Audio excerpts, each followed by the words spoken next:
సినీ పరిశ్రమకు రాయితీలు ఎన్నికల ప్రణాళికలో చేరుస్తాం. బాతాల పోసే టీగా సినీ ప్రముఖుల సంగతి కూడా చెప్పాలి.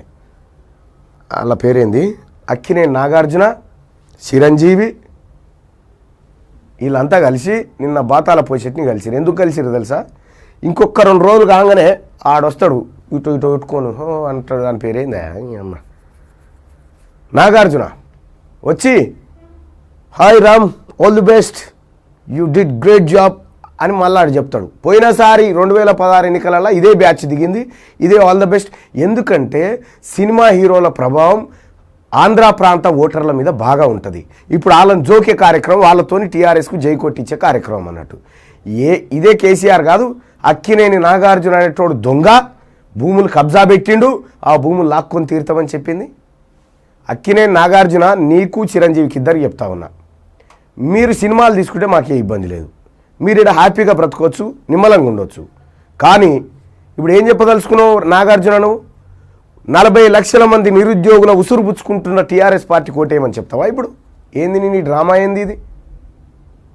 1200 శరీరాలు ఆత్మ బలిదానం చేసుకునే కదా, వాళ్ళ ఆత్మలు ఘోషిస్తూ ఉన్నాయి. వాళ్ళకి ఏమని చెప్తావు? ఇప్పుడు నువ్వు సినిమా మందం ఉండు, నక్రాలు చేస్తేవి అనుకో, బాధప్తా నీ భర్తం పడతాం. ఏ సినిమా ఓడైనా సరే నీ మందం మీరు ఉండరు, మీరు సినిమాలు చేసుకొని మేము కూడా చూస్తాం, సినిమాలు మేము కూడా అభిమానిస్తాం, అంతవరకే. రాజకీయాలలోకి వచ్చి తెలంగాణ పబ్లిక్ని ఫూల్స్ చేయాలి, రాజకీయాల్లోకి రావచ్చు, వస్తే పూర్తి స్థాయి పవన్ కళ్యాణ్ లెక్క రాజకీయంలోకి రావాలి. ఈ దొంగసాటు నుండి పద్మాలయ స్టూడియో ఇచ్చిండు కదా, నా భార్య కుక్కలు పెంచుకుంటానికి ఎకరం ఇచ్చిండు కదా, ఈ డ్రామాలు బంద్ చేయరు. ఈ డ్రామాలు బంద్ చేయకపోతే ఇది సీరియస్ వార్నింగే అని చెప్తా ఉన్నా నేను, సీరియస్ వార్నింగే. సినిమా వాళ్ళు సినిమా మందం ఉండుర్రి. మరి ఏ ఒక్కడు మాట్లాడకపోయినావా నాగార్జున? ఎటుపోయినావా? ఉద్యోగాల నోటిఫికేషన్ రాకపోతే ఎందుకో రాకపోతే అన్నాడు, ఒక మాట మాట్లాడకపోతే. ఆమె రైతులకు పంటలు నిప్పు పెడతా ఉంటే ఎందుకో మాట్లాడకపోతే. ఇప్పుడు సినిమా చేసే కాళ్ళు వచ్చి డ్రామాలు చేస్తే ఫ్యూచర్లో మంచి పరిణామాలు ఎదుర్కొంటారు. నేను చెప్తున్నా కదా, ఇది సీరియస్ వార్నింగే ఇస్తున్నా అని చెప్తున్నా. సినీ పరిశ్రమకు రాయితీలు బాజప్తా. నువ్వు నీ కొడుకు సినిమా పరిశ్రమ అంటే నడమ బాగా సోకైపోయింది కదా.